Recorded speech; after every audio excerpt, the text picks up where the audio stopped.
And the fraud-like behavior of your arrival is sickening. There were talks about how they did not want Meghan to come to Invictus. The 2025 Invictus Games were once regarded as a global stage where wounded servicemen and women could rise above adversity and inspire millions through the sheer power of resilience. Founded on principles of camaraderie and unwavering respect for those who served, the Games historically revolved around uplifting stories of courage. This year, however, the narrative took a disconcerting turn. As soon as Prince Harry and Meghan Markle arrived, rumors of Instagram obsessions, exaggerated PDA, and whispered tension stole the conversation away from the competitors' achievements. Had these games pivoted from championing unsung heroes to spotlighting a celebrity couple? Spectators and volunteers alike watched the shifting dynamic with mixed emotions. The veterans, once the heart of Invictus, often seemed overshadowed by the swirling chatter over Meghan's phone usage and Harry's subdued expressions. Many left wondering whether the 2025 Invictus Games represented a sign of deepening celebrity culture at the expense of a cherished gathering meant to champion true heroes. We talked about it yesterday. Slava Ukraini. When the inaugural Invictus Games kicked off years ago, they offered a fresh perspective on what wounded soldiers could accomplish. This wasn't just another sports competition.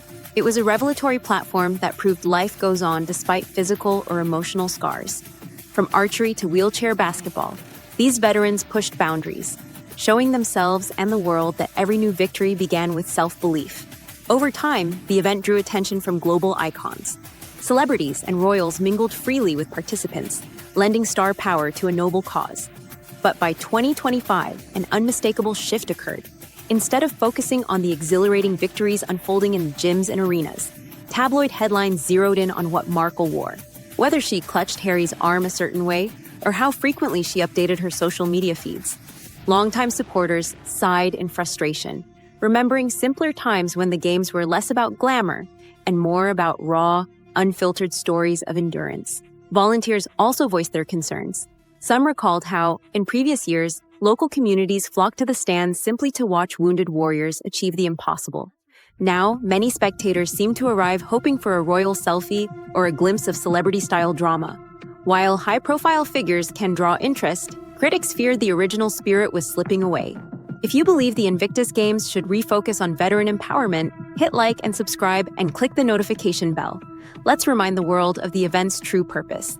Most couples display affection in public, but the constant cuddling and hand-holding between Prince Harry and Meghan Markle felt amplified under the media microscope. Tabloids breathlessly covered every fleeting kiss, labeling it a grand statement about unity, or conversely, an overcompensation for rumored conflicts. Cameras swiveled from the fierce action on the sports field to zoom in on the royal couple whispering in the stands. For fans who adore the duo, these were heartfelt demonstrations of support. Yet others saw it as a distraction from the real meaning of the games. Athletes who worked tirelessly to overcome physical barriers suddenly found their triumphant moments overshadowed by snapshots of a high-profile hug. Displaced attention irritated some of the volunteers, especially those who'd witnessed competitors push through excruciating injuries for a shot at glory. It forced the question, how does one remain enthusiastic about sports when a celebrity storyline keeps stealing the limelight? Despite those close embraces, speculation brewed about hidden friction. On social media, short clips capturing Harry's vacant stares circulated, prompting theories about marital discord. Some claimed that Meghan alternated between broad smiles for cameras and a more distant demeanor the moment attention waned. Body language aficionados eagerly posted frame-by-frame breakdowns, pointing out stiff shoulders, fidgeting hands, or the slightest shift in facial expression. Skeptics argued these signs of tension could be exaggerated. After all, even the happiest couples tire of endless public scrutiny. Yet, true or not, these discussions overshadowed the core message of Invictus: championing resilience. Instead of reading about an archer who regained mobility or a swimmer who competed after spinal cord injury, the media spotlight drifted to the couple's rumored arguments backstage. Veterans lost precious coverage to drama-laden chatter.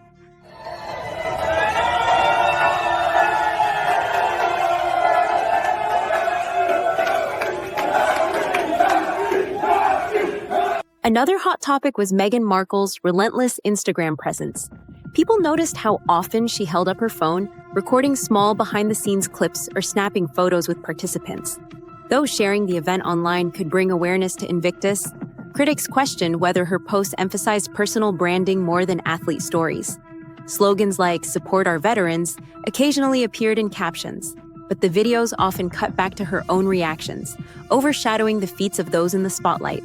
Volunteers described feeling like background players in a daily vlog, with Meghan's phone capturing everything from casual greetings to medal ceremonies. Some also wondered about consent. Did every veteran or family member realize they might end up on a massive social platform? Fans pointed out that any publicity for the games is helpful, yet opponents argued that the ratio of Meghan-centric content to competitor-centric content appeared glaringly uneven. Perhaps no viral moment encapsulated the game's odd shift better than the claw, internet slang for Meghan's firm grip on Harry's arm or back. Clip after clip emerged of her seemingly guiding him, occasionally tugging him back if he moved away too quickly. Some viewers shrugged it off as a loving gesture. Others joked it was her way of controlling each photo op. Even minor actions turned into memes, overshadowing the true heroes on the field. Instead of discussing which nation scored gold in volleyball or how a competitor adapted to a new wheelchair, viewers fixated on these fleeting celebrity tics. It was harmless fun for some, but it exemplified the overshadowing effect. The sideshow threatened to become the main event. Where you have, at event after event, the stands are empty. Why? Because this is only about Meghan and Harry. For an affair touted as a global draw, there were noticeable gaps in the seats at various competitions. Event planners had promised near-capacity crowds, yet the energy felt sporadic, with quiet lulls between the biggest ceremonies. Some chalked it up to logistical hurdles or steep ticket prices. Others suspected the coupling of intense paparazzi buzz and overshadowed veterans made the games feel less like a communal celebration and more like a tabloid feeding frenzy. In interviews, several spectators admitted they came primarily to see Harry and Meghan, not the sports. Long-standing supporters expressed disappointment, reminiscing about earlier editions of Invictus, where each athlete's backstory electrified the stands. A volunteer who'd worked multiple games explained that people used to stay all day, motivated by heartfelt connections to the competitors. Now, they snapped a few celebrity photos and left. A shadow of financial speculation loomed over the 2025 event. Lavish after-parties, upscale hotel accommodations, and rumored private flights fed the question: how much money was being funneled into the veterans' programs versus the starry spectacle? While major sponsors often see benefits from partnering with high-profile charities, cynics wondered if certain corporate backers were more interested in royal endorsements than in philanthropic outcomes.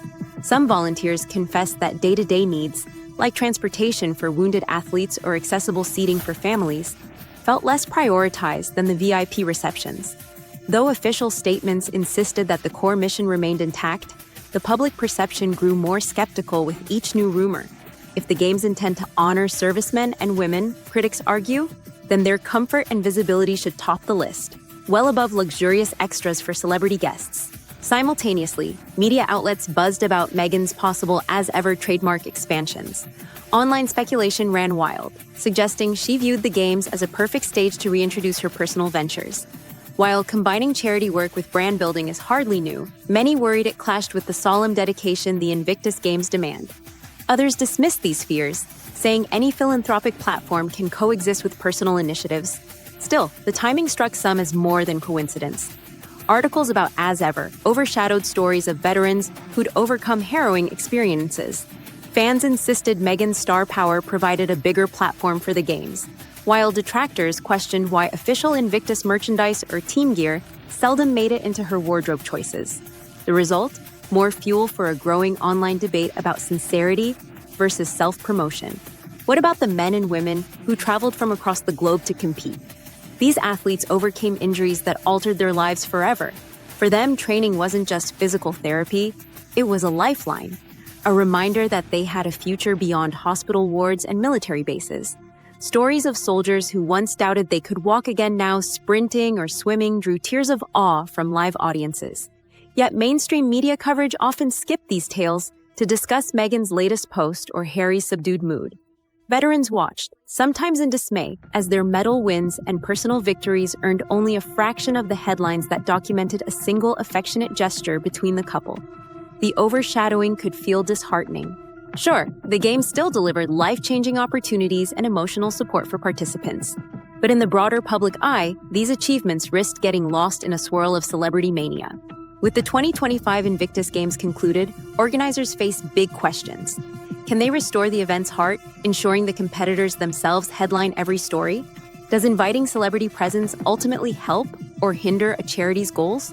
Some argue that the attention, no matter how superficial, can translate into valuable funding. Others claim that overshadowing the very people the Games seek to uplift is a betrayal of its founding mission. Veterans advocates insist on a renewed commitment to authenticity.